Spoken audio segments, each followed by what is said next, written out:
আসসালামু আলাইকুম। আজকে আপনাদের সামনে আমি গ্রামের কিছু সৌন্দর্য এবং গ্রামের জীবনযাপন সম্পর্কে কিছু তথ্য তুলে ধরবো। এই যে এই সেই ভুট্টা, এই হচ্ছে সেই ভুট্টা।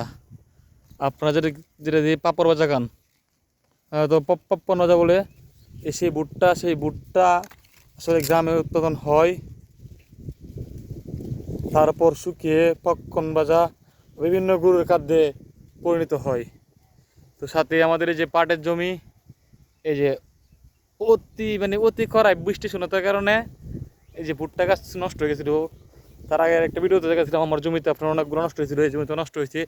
মানে আমাদের এদিকে পানি দেওয়ার যেটা ব্যবস্থা ছিল, পাতাল কল বা ডিপটি কল বলি, ওইটা নষ্ট হওয়ার ফলে আমরা জমিতে ঠিকমতো সেচ দিতে পারি নাই। তার ফলে ভুট্টা গাছ নষ্ট হয়ে গেছে, মানে ভুট্টার জমি পুড়ে যায় বৃষ্টি শূন্যতার কারণে।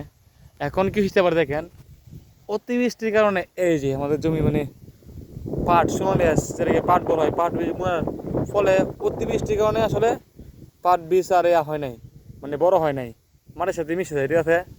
তো বৃষ্টি বেশি হলে যেমন সমস্যা, আর কম হলেও কৃষকের জন্য তেমনই সমস্যা।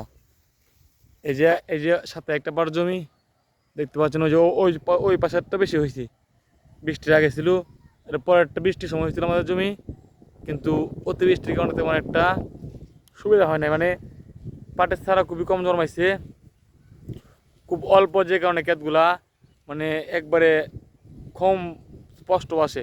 এই সাথের ক্ষেতগুলা পাট বেশি, যার ফলে খুব ভালোভাবে বাঁচতেছে আর কি। গ্রামে আপনি পাবেন গৃহস্থের গল ভরা গরু, এই যে গরু জনে ঘাস। এই সিজনে বিশেষ করে সকালে সবাই যাদের গরু পালন করে, মোটামুটি মানে পারিবারিকভাবে তো বড় কামান না, 3-4টা গরু যারা আছে, সবাই সকালে গরুর জন্য ঘাস সংগ্রহ করে। কারণ গরুকে কাঁচা ঘাসের বিকল্প মানে কোনো কিছু হয় না আসলে। গরুর জন্য সবচেয়ে বড় খাবার হচ্ছে কাঁচা ঘাস। তো অনেকজন, এই যে ছাগল, যেহেতু ভুট্টা প্রায় এদিকে নষ্ট বা ভুট্টা আপনার ভাঙার সময় হয়ে গেছে, তার ফলে মানুষে ছাগল ভুট্টা খেতে গরু দিয়ে বা বিভিন্ন ঘাস কাটতেছে। হ্যাঁ, তো এই হচ্ছে আমাদের ভুট্টার সিজন শেষ। এখন ভুট্টা ভাঙা হবে আর শুকানো হবে, পপকর্ন বানানোর জন্য রেডি করা হবে। আর তারপর থেকে শুরু হবে পাটের জমি। এখন যত্ন করার সময়, মানে সার বিষ বা পরিষ্কার, আগাছা পরিষ্কার করার সময় আগাছা পরিষ্কার করলে ইনশাল্লাহ ভবিষ্যতে সেটা ভালো কিছু হওয়ার আশে গিরস পাট বনে, দেখা যাক কী হয়। আর আজকের মতো আমি আপনাদের ভিডিও জানালাম, ইনশাল্লাহ দেখা হবে গ্রামে কোনো নেক্সট ভিডিওতে। আসসালামু আলাইকুম।